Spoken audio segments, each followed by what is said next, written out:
வைக்கும் குள்ளே போகலாம். என்னோடய சேனலை சப்ஸ்கிரைப் பண்ணலாம், சப்ஸ்கிரைப் பண்ணிக்கோங்க. இப்போ ஃபஸ்ட்டு ஒரு கிண்ணத்தில் 1 ஸ்பூன் அளவுக்கு வெந்தயத்தை வந்து நான் சேர்த்துக்கிறேன்.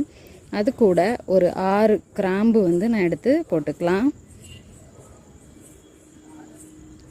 அதுக்கப்புறம் 5லேருந்து 6 சின்ன வெங்காயத்தை இந்த மாதிரி தோல் உரித்து நீங்கள் வந்து பொடிசாக கட் பண்ணிவிட்டு இதில் வந்து போட்டுக்கோங்க. இதில் சேர்த்துட்டு அதுக்கப்புறம் கொஞ்சமாக ஒரு 2 கீத்து அளவுக்கு கருவேப்பிலை ஆட் பண்ணிக்கலாம். இப்போ இதில் 1 கிளாஸ் அளவுக்கு தண்ணி சேர்த்துக்கலாம். தண்ணி சேர்த்து இது நல்லா கொதிச்சு அப்படியே இந்த தண்ணி வந்து நல்ல கலர் மாறும். இதில் உள்ள சத்து ஃபுல்லாக நம்ம அந்த தண்ணியில் இறங்குறத நம்ம நல்லாவே பார்க்கலாம். இந்த 1 கிளாஸ் தண்ணி வந்து 1/2 கிளாஸ் அளவுக்கு வரணும்.